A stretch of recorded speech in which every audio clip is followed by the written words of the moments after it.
Woo! Trying to find my way, trying to find my way, trying to find my way, trying to find my way, trying to find my way, trying to find my way, trying to find my way, trying to find my way, trying to find my way, trying to find my way.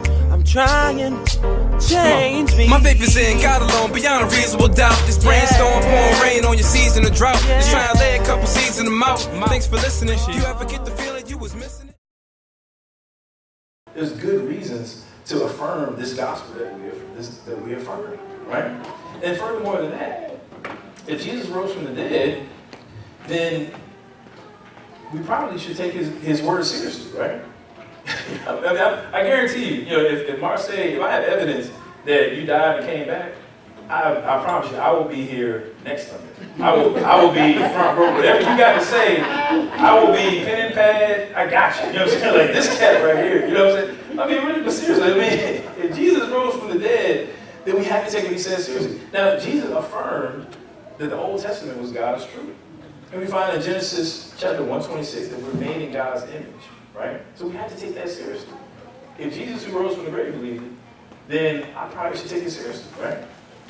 So that means that there's something about you. If you're made in God's image, and I'm made in God's image, we're all made in God's image, right?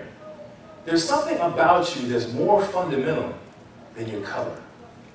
There's something that's more fundamental about you than the culture that you came up in, right? There's something that's far more foundational. You're made in an image of God, right? The basis of your identity is not a color. It's not even your family. The basis of your identity is a person. God himself. The Ancient of Days. That's the foundation of our identity. Now we know there's a lot going on, obviously, right here in Virginia. You know, in Charlottesville, right? Yeah, I think it's very interesting. I'm not going to spend a lot of time on this, but if y'all don't mind, I'm just going to touch on it, give my thoughts here.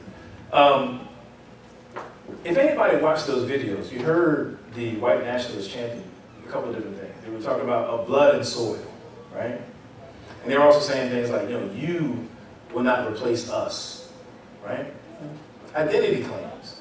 Now, blood and soil is obviously, it's a Nazi slogan. It comes back from the Nazis. It's basically saying that we are this, you are that, and you're not going to overcome us. It's this us versus them thing. Well, where does all that hatred stem from? It goes back to a false basis of identity. That's simple. A false basis of identity. Because the reality is, if you're black, I'm white, you're green, you're purple, we're all made in the image of God. Imagine if these individuals really understood that all people were made in the image of God. Would they be going down to the courthouse with flaming torches and all these kind of things, intimidating people? Think about it. Would that really be the case, right? Now I'm going to say something that's probably going to anger some people. but yeah, I got the microphone. It's clipped to me, so I can say it before they, I'm just going to say it. Guys, do you realize that, let's talk a little bit of science. I'm going to leave it there. Let's talk a little bit of science. My bad, Brandon. I'm sorry, man. I got to go here, man. I got to go here. I was just making sure, Let's talk a little bit of science. Do you realize that there is no genetic, biological reason for the race categories that we assign to ourselves? Did you realize that? When people say there's only one race, the human race, it's not a happy slogan. It is a biological fact, okay? There's literally only one race. Literally, right? It's a biological fact. This concept of where we have, black, white, or whatever else in between, this race concept, it's not real. It has no biological basis whatsoever. It's what you call a social construct. Now, what is a social construct? A social construct is just a shared belief, right? So this race concept that we've, in the West, have enslaved ourselves by is a belief. It's a belief. It's not a fact. It's a belief. Now, as Christians, what are we supposed to do with our beliefs? I'm going off script a little bit. What are we supposed to be doing with our beliefs? We're getting back to discipleship, right? Didn't the Bible say that we ought to be renewing our mind? Be transformed by the renewing of your mind, right? Not conform to the world, right? So we are to take our beliefs and we are to submit it like the Bible says, you take all the thoughts captive to the obedience of Christ, right? Now imagine if we live in a society where people were taking these ideas that had been the basis of segregation, and hatred, and prejudice, and injustice. Imagine if they brought them under the obedience of Christ and said, you know what, regardless of what your color is, regardless of where you come from, you're made in the image of God. You're made in the image of God. You know, we are one as covenant brothers and sisters in Christ. And on that basis, you know, we really are family. In the most literal, real way that we can be family, we are a family.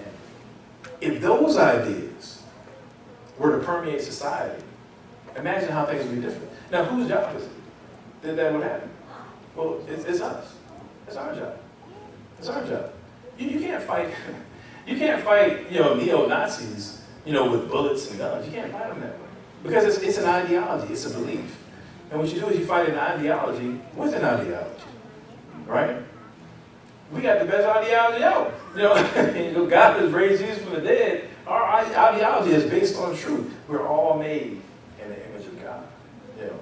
So I'm going to leave it at that for right now. And like I said, we'll come back and get more into depth into the resurrection argument next week.